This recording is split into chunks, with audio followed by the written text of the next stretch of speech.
امامتی کردن ولد الزنا. اصلا این کودک گناه ندارد در ولد الزنا بودنش. و ظاهر قول پیامبر صلی الله علیه و سلم یؤم القوم اقرأهم لکتاب الله فإن كانوا في القراءة سواء فأعلمهم بالسنة. جناب رسول الله صلی الله علیه و سلم که به مردم امامتی میکند، قاری ترین آنها به کتاب الله تعالی، یعنی حافظ ترین آنها به کتاب الله تعالی، و اگر در قرائت برابر باشند فأعلمهم بالسنة، عالم ترین آنها به سنت. یعنی سنت هم علم فقه را در بر میگرفت در آن زمانه، برای آنکه فقه از حدیث بود. کتاب های فقه در زمان صحابه ها جدا نبود. اصلا کتاب نویسی که آهسته آهسته یک و یک بار پیدا نشده است. اولین کتابی که مسلمان ها نوشتند آید علم حدیث این موطأ مالک است.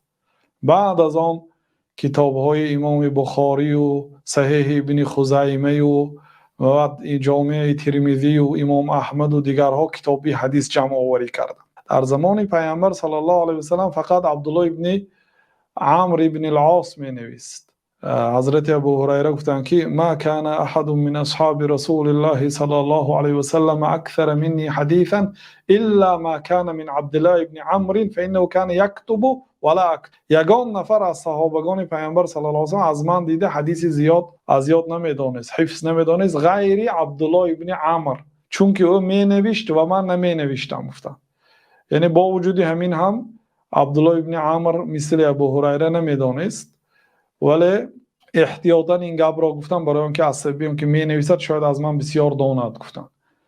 لیکن به هر حال نوشتجات عبدالله ابن عمر از حفظ ابو هریره کم بود. خلاصه این است که حدیث ها در زمان پیامبر صلی الله علیه و سلم کتاب نشده بود. حالا یعنی صحابه ها از همین حدیثی که از پیامبر صلی الله علیه و سلم شنیده بودند فقه میبردند، استنباط میکردند.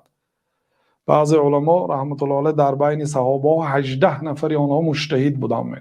خلاصه وقتی که پیامبر صلی الله علیه و سلم این گپ را گفتند، یک کودک خیلی که در صحیح بخاری هست 6 ساله بود، میگوید که مردم محلشان همین روز اسلام قبول کردند، مرا به امامتی گذراندند. گفتم برای چی؟ برای اینکه پیامبر صلی الله علیه و سلم گفتند که یا ام القوم اقرأهم لکتاب الله، با مردم امامتی میکند حافظ ترین آنها با کتاب الله تعالی، کسی با تجوید میخواند و بسیار حفظ میداند او میگذرد.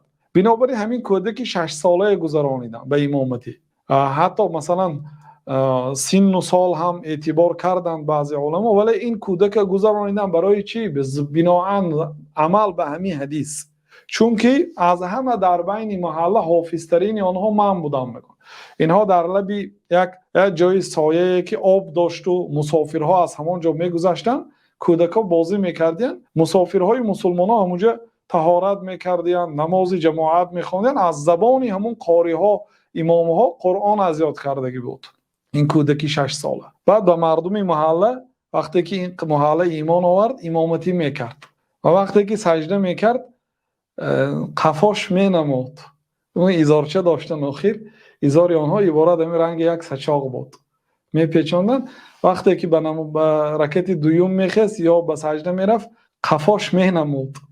بعد زنها گفتن که استرو عنا است قارئکم، از ما این قفای امامتون پوشید. بعد مردم پول جمع کرده یک کتی درازتر، یک ایزاری درازتر خریده دادن. میگوید که بسیار خرسند شده بودم آن روز. یعنی 6 ساله بود. ببینید به ظاهر حدیث عمل کردن، ناوابسته به سن و سال، به مردم امامتی میکند، قاری ترین آنها به کتاب الله تعالی. بنابراین اگر رفت و در داخل یک خانه یعنی از همه حافظ ترین مردم کسی باشد، او به امامتی گذرد. والله تعالی اعلم.